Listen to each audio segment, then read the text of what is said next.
Hello friends, I am doctor A के ओझा। आज आपके समक्ष एक बहुत ही सुंदर और बहुत ही इंटरेस्टिंग टॉपिक के साथ उपस्थित हूँ। यह टॉपिक है बाबर के बारे में। हाँ, वही बाबर जिसने मुगल राजवंश की स्थापना की थी, वही बाबर जिसका पूरा नाम जहीरुद्दीन मुहम्मद बाबर था, वही बाबर जो एक छोटे से जगह फरगना से आकर और भारत जैसे विशाल साम्राज्य पर एक राजवंश की नींव डाली, एक डायनेस्टी की नींव डाली, जिसे हम मुगल डायनेस्टी कहते हैं। सबसे पहले तो मैं ये समझना चाहूँगा कि मुगल शब्द का इटमोलॉजी क्या है, व्युत्पत्ति क्या है। मुगल शब्द मंगोल शब्द से बना हुआ है, क्योंकि बाबर और उसके जो पूर्वज हैं वो मंगोल से ताल्लुकात रखते हैं। अब इस टॉपिक में हम बाबर के बारे में वो सब कुछ बताएंगे जो जरूरी है और जो कॉम्पिटिटिव छात्रों के लिए और आम जनों के लिए भी जरूरी है।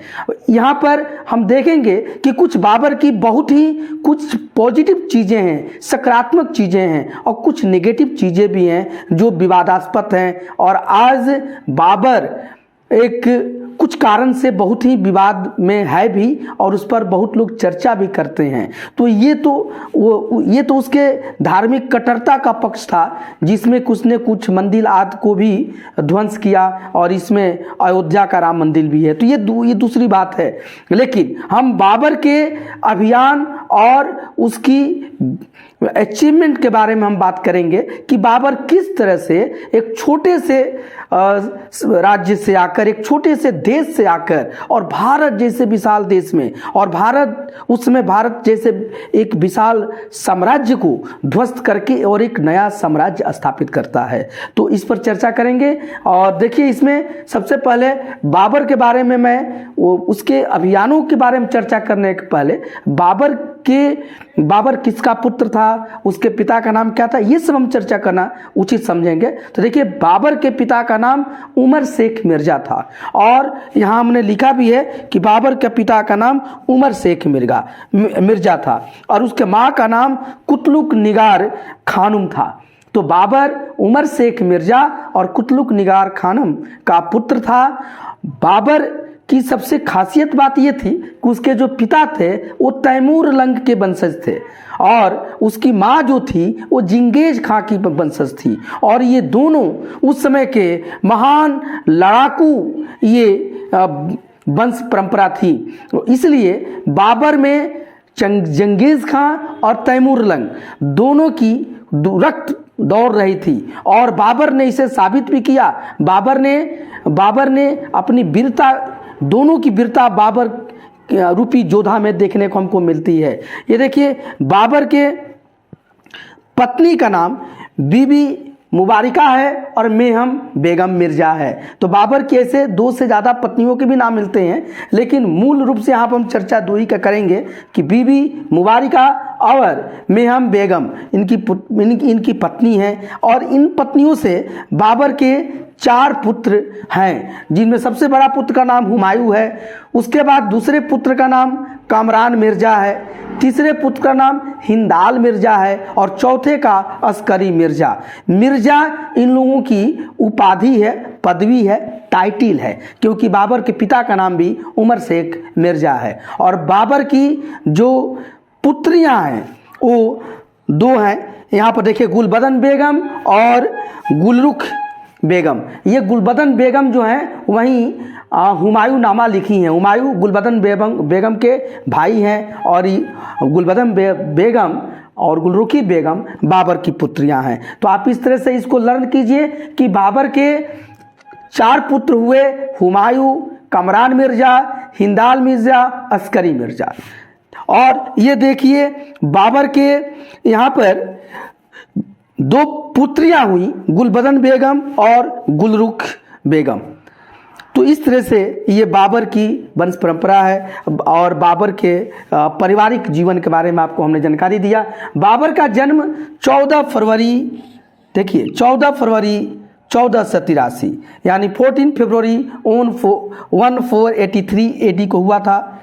और बाबर का जन्म एंडीजान नामक जगह पर हुआ था जो उज्बेकिस्तान में है। तो देखिए उज्बेकिस्तान जो है वो आज का देश है, और रसिया का या रूस का जब यूएसएसआर का जब डिसइंटीग्रेशन हुआ था तो उसमें आपको उज्बेकिस्तान एक देश बना। तो वही उज्बेकिस्तान से संबंधित बाबर था। वहीं पर एक फरगना नामक जगह था, छोटा सा जगह है, और वहीं फरगना का बाबर शासक था। बाबर 11 वर्ष कुछ महीने में ही फरगना का शासक बन गया था, और उसके बाद बाबर के अंदर अदम्य क्षमता थी युद्ध लड़ने की, और उसकी महत्वाकांक्षा भी बहुत बड़ी थी। और बाबर अपने इसी महत्वाकांक्षा को लेकर भारत पर अटैक करता है और भारत में एक नए राजवंश की, एक नए डायनेस्ट साम्राज्य की स्थापना करता है। बाबर जब भारत में आ जाता है तो फिर वापस भारत से नहीं जाता है, क्योंकि इसके पहले जो इनके वंशज थे तैमूर लंग और जिंगेज खां, इन लोगों ने भी भारत पर अटैक किया था, लेकिन फिर भारत से प्लंडरिंग करके लूट कर और फिर अपने वापस चले गए थे।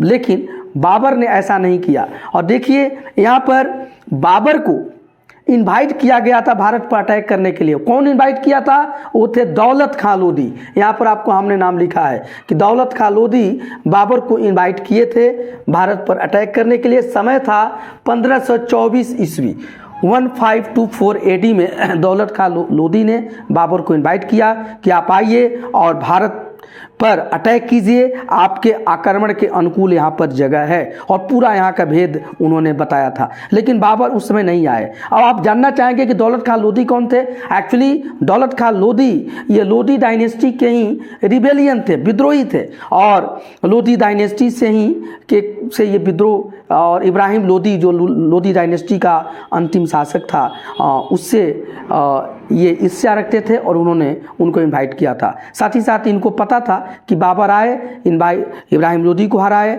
और इसके साथ साथ यहाँ के जो राजपूत शासक हैं उस समय बहुत ही मजबूत हो रहे थे राणा संगा के नेतृत्व में, जो सिसोदिया वंश का राजा था। तो उन सबको भी ये परास्त कर दें और इनकी शक्तियों को छीड़ करें, और तो इस कारण से इन्होंने बुलाया था।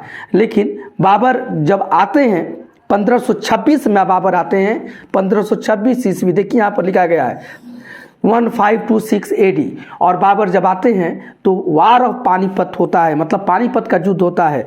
पानीपत इसलिए कहा जाता है, उसमें वार जिस स्थान पर होता था उसी स्थान के नाम पर उस युद्ध का नाम दे दिया जाता था। पानीपत हरियाणा में है, और वहाँ पर 1526 ईस्वी में ये इब्राहिम लोदी और बाबर के बीच युद्ध होता है, और इस युद्ध में बाबर विजयी होते हैं। तो ये सबसे बड़ी बात है। इब्राहिम लोदी कौन थे? तो ये दिल्ली सल्तनत के अंतिम डायनेस्टी लोदी डायनेस्टी थी, और उसी लोदी डायनेस्टी के ये शासक थे इब्राहिम लोदी। उस समय इनकी बहुत भारी भरकम सैन्य शक्ति थी, और इस सभी भारी भरकम सैन्य शक्ति को मात्र कुछ जाबाज सैनिकों के बल पर बाबर इनको हरा देता है। और इसके बारे में एक बहुत इंटरेस्टिंग कहानी है, आपको जानना चाहिए। बाबर जब लड़ने के लिए आता है यहाँ पर भारत पर आक्रमण करने के लिए, उस समय जब युद्ध के पहले दोनों सेनाएं आमने सामने कुछ दूरी पर मैदान में अपने अपने शिविर डाल देती हैं, ये युद्ध का नियम चलता था। तो इब्राहिम लोदी की बहुत विशाल सेना थी, लाखों की सेना थी, और उस सेना जब शाम होता है तो बाबर देखता है कि बहुत यहाँ पर हर तरह से यहाँ पर अग्नि का वहाँ निशानी आ रही थी कि आग जल रही है। उसने कहा कि क्या है, अपने गुप्तचर को भेजा। गुप्तचर ने आकर बताया कि नहीं, ये एक्चुअली इनके सैनिक जो हैं और सैनिक टुकड़ी जो है वो अलग अलग शिविर में आकर निवास कर रही है, अलग अलग शिविर में है, और सबका अलग अलग खाना बन रहा है। बाबर ने बोला कि बस, तो फिर डरने की क्या बात है, युद्ध तो हम आज ही जीत गए। जब इनकी सेना इतनी बटी हुई है और सभी का अलग अलग चूल्हे जल रहे हैं, ऐसी सेना को हराना तो बहुत आसान बात होती है। और इस तरह से उसने अपने सैनिकों के मन में जोश भरा, क्योंकि बाबर की पूरी सेना की और सबकी खाना एक साथ बनती थी, और बाबर भी उन्हीं सैनिकों के साथ बैठ के खाना खाता था। तो ये बाबर की एक बहुत बड़ी ताकत थी, और इस ताकत से यह एकता की भी बात होती है कि हमेशा स्ट्रेंथ जो होता है वह एकता में होती है, यूनिटी इज द स्ट्रेंथ। तो ये बाबर होता है, और एक्चुअली जब युद्ध होता भी है तो बाबर वहाँ पर अच्छी तरह से लड़ाई को जीत लेता है। और फिर लेकिन अभी बाबर की चुनौतियां कम नहीं होती हैं और अभी जो राजपूत शक्तियां थीं वह वहाँ पर मौजूद थी, क्योंकि जब बाबर इब्राहिम लोदी से लड़ रहा था तो राजपूत शक्तियों ने कोई प्रतिरोध नहीं किया और बाबर का विरोध नहीं किया। क्यों? क्योंकि उनको लगता था कि बाबर भी अपने अपने पूर्वजों की तरह तैमूर लंग और जिंगेज खां की तरह वापस चला जाएगा। लेकिन जब बाबर ने रुकने का कोशिश यहाँ पर ऐलान कर दिया कि नहीं, मैं भारत में ही रुकूंगा और यहाँ पर नया राजवंश की स्थापना करूंगा, तो फिर ये सभी लोग उनके अगेंस्ट अपनी सैन्य ताकत मजबूत करने लगे। और इसी में जो उस समय का सबसे मजबूत राजपूत शासक था जिसका नाम था राणा संगा, वो सिसोदिया वंश का शासक था, और उस राणा संगा के साथ बाबर का युद्ध होता है और वह युद्ध खानवा का युद्ध कहा जाता है, क्योंकि खानवा नामक जगह पर हुआ था, वार ऑफ खानवा। ये समय है 1527 ईस्वी, 1527 AD, 1527 AD में खानवा का युद्ध होता है जिसमें कि राणा संगा पराजित होता है। और यह एक बहुत बड़ी विजय थी बाबर की। ये इब्राहिम लोदी को हराना जितना कठिन था उतना ही राणा संगा को भी हराना कठिन था, और क्योंकि राणा संगा कोई युद्ध ही नहीं हारा था और बहुत बहादुर था, लेकिन इस युद्ध में राणा संगा पराजित होता है और बाबर अपनी वीरता का पुनः परिचय देता है। और फिर 1528 में 1528 AD में, देखिए 1528 ईस्वी में फिर एक बाबर को युद्ध लड़ना पड़ता है। इसे चंदेरी का युद्ध कहते हैं, क्योंकि चंदेरी नामक स्थान पर हुआ था। चंदेरी एक्चुअली मालवा साम्राज्य की या मालवा राज्य की राजधानी हुआ करती थी, और वो चंदेरी का युद्ध बाबर का मेदिनी राय के साथ होता है। मेदिनी राय राणा संगा का ही भसल था, राणा संगा का ही जागीरदार था, और उस चंदेरी में मेदिनी राय को भी बाबर हरा देता है और इस तरह से भारत में, उत्तर भारत में इसका साम्राज्य निष्कंटक रूप से स्थापित हो जाता है। बाबर अपने मरने के पहले दिल्ली और आगरा पर पूर्ण रूप से कंट्रोल कर लेता है, पूरी तरह से नियंत्रण स्थापित कर लेता है। हालांकि बाबर बहुत ज़्यादा समय तक भारत पर शासन नहीं कर पाता है, उसका समय 1526 ईस्वी से 1530 ईस्वी तक ही है, लेकिन इसी कम समय में वो अपने साम्राज्य को कंसोलिडेट करके जाता है और उसके बाद उसके पुत्र हुमायूं शासक बनता है 1530 ईस्वी में। तो ये बहुत ही इंपॉर्टेंट चीज़ है। बाबर अपना एक विल लिखा था, एक वसीयत लिखा था, और अपने वसीयत में बाबर ने ये लिखा था कि इस हमारे साम्राज्य को सभी भाई आपस में बांट लेंगे, और हुमायूं ने न्यायपूर्वक अक्षरशः अपने पिता के बात को माना, क्योंकि हुमायूं अपने को एक आज्ञाकारी पुत्र साबित किया और उसने साम्राज्य को अपने भाई यानी कि कामरान, हिंदाल और अस्करी के बीच में भी बांट दिया। और हालांकि हुमायूं का यह जो कदम है राजनीतिक रूप से यह बहुत बुद्धिमत्तापूर्ण नहीं माना गया, क्योंकि इसके कारण हुमायूं को बहुत ही समस्या झेलनी पड़ी। वो अपने साम्राज्य से भी हाथ धोना पड़ा और उसको भारत से कुछ समय तक निर्वासित जीवन व्यतीत करना पड़ा और उसे शेर शाह के हाथों पराजित भी होना पड़ा। उनके भाइयों ने उस समय हुमायूं की कोई मदद नहीं की थी। तो ये सब मैं जब हुमायूं को पढ़ाऊंगा तो इन सब चीज़ों पर आपसे चर्चा करूंगा। बाबर के बारे में कुछ और चीज़ आपको मैं बताना चाहूँगा, बाबर के पर्सनल लाइफ के बारे में, कि बाबर की मृत्यु तो 1530 ईस्वी में आगरा में हो जाती है। देखिए 1530 ईस्वी में आगरा में होती है, समय है 26 दिसंबर यहाँ पर। लेकिन बाबर को भारत में दफनाया नहीं जाता है, बाबर को दफनाने के लिए काबुल ले जाया जाता है और काबुल में दफनाया जाता है। काबुल अफगानिस्तान का एक शहर है और जहां बाबर को दफनाया गया है उसको बाबर गार्डन बोलते हैं। और देखिए तो ये बाबर गार्डन हमने ये सब लिख दिया है। बाबर का जन्म जो है वो तो आपको मैं बताया ही था कि अंडीजान एक छोटा सा जगह में हुआ था जो उज्बेकिस्तान में है, और वहीं फरगना भी है जहाँ की बाबर शासक हुआ करता था।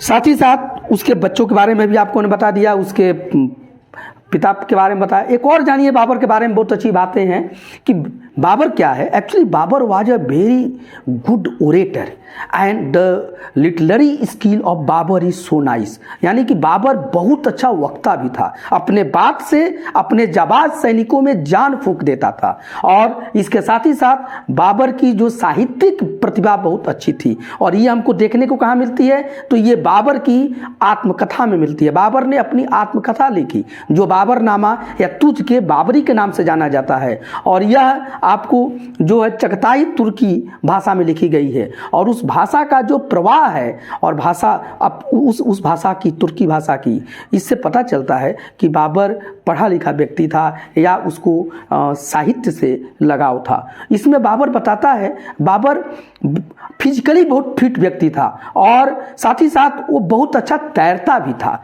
और लड़ाई में भी बहुत वो फुर्तीला था। तो ये सब बाबर के बारे में जानकारियां हैं और ये सब चीज़ें आपको आएंगी। हालांकि बाबर का जो नकारात्मक पक्ष भारत में रहा कि ये लोग धार्मिक रूप से, बाबर ये धार्मिक रूप से बहुत कट्टर व्यक्ति था और ये लोग मानते थे, मतलब बाबर और बाबर के जो वंशज हुए इनका मानना था, विशेष रूप से औरंगजेब और बाबर, कि अपने धर्म को प्रसार करना, ये अल्लाह इसको खुश होंगे और दूसरे धर्मों के जो चिन्ह हैं उनको अगर हम तोड़ते हैं तो इससे अल्लाह खुश होंगे।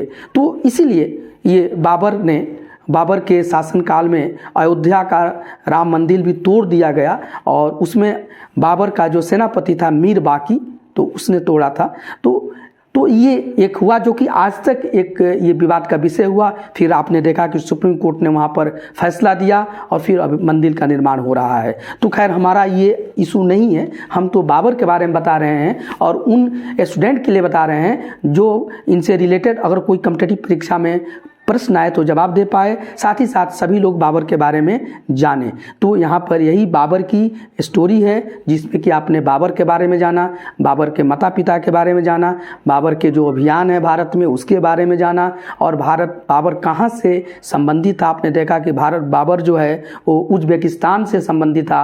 उज्बेकिस्तान में एक छोटा सा जगह फरगना है, वहीं पर उसका शासन था और उस फरगना से शासन के लिए वो भारत में आता है और भारत का जब विशाल साम्राज्य उसको मिल जाता है तो फिर फरगना वापस जाने का इरादा छोड़ देता है और यहीं पर मुगल डायनेस्टी को स्थापना करता है। मतलब बाबर ने जिस राजवंश की स्थापना किया उसी को हम मुगल एम्पायर या मुगल डायनेस्टी या मुगल साम्राज्य बोलते हैं, और जिसमें कि कई महत्वपूर्ण शासक हुए। बाबर के बाद बाबर का पुत्र हुमायूं, उसके बाद अकबर, फिर जहांगीर, शाहजहां, औरंगजेब और तो हुए हैं। तो इन सभी के बारे में मैं नेक्स्ट वीडियो में हुमायूं के बारे में चर्चा करूंगा, फिर अकबर के बारे में और सभी राजाओं के बारे में और सभी बादशाहों के बारे में मैं चर्चा करूंगा। और इसलिए ये वीडियो आपके लिए बहुत महत्वपूर्ण होने जा रहा है, इसलिए आप डॉक्टर ए के ओझा चैनल के साथ बने रहिए। अभी तक आप इस चैनल को सब्सक्राइब नहीं किए हैं तो जरूर सब्सक्राइब कर लीजिएगा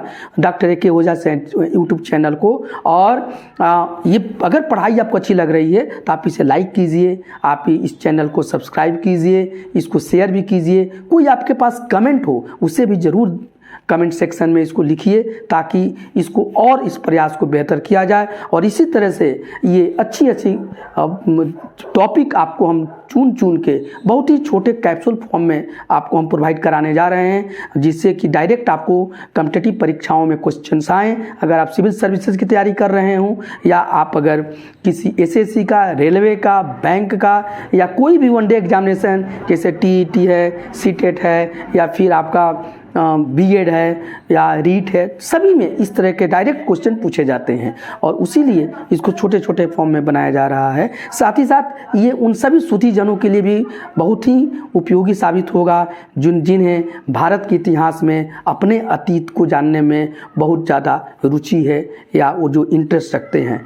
तो इसके साथ आज का ये वीडियो मैं यहीं पर स्टॉप कर रहा हूं और नेक्स्ट वीडियो का आप इंतज़ार कीजिएगा। एक और बात आपको बताऊंगा कि जो भी इससे रिलेटेड वीडियो हैं, जो आप जैसे कि इसके पहले हमने बनाया था पूरे मुग़ल डायनेस्टी को हमने बताया था, यानी कि मुग़ल डायनेस्टी के जो संस्थापक ये अभी जो मैं चर्चा कर रहा हूँ कि जहीरुद्दीन मोहम्मद बाबर जो है संस्थापक, यहाँ से लेकर और मुग़ल डायनेस्टी का जो अंतिम शासक बहादुर शाह जफ़र थे उनके बारे में हमने एक वीडियो, उनके टेन्योर के बारे में हमने चर्चा किया है। हालांकि उन सभी के बारे में विशेष चर्चा में भी हम अलग वीडियो बनाएंगे। इसके पहले हमने दिल्ली सल्तनत के बारे में बताया था, वही दिल्ली सल्तनत जिससे लोधी डायनेस्टी बिलोंग करती थी और लोधी डायनेस्टी के ही अंतिम शासक इब्राहिम लोधी को बाबर ने हराया है पानीपत के युद्ध में, तो उसका भी चर्चा हो चुका है। उसके पहले हमने एंशिएंट इंडिया के महत्वपूर्ण डेट्स एंड इवेंट्स का भी चर्चा किया है। ये सभी वीडियो का लिंक हम इसके डिस्क्रिप्शन बॉक्स में डाल दे रहे हैं और साथ ही साथ आप वहाँ से इसको देख सकते हैं और अपने ज्ञान को बढ़ा सकते हैं। बस थैंक यू।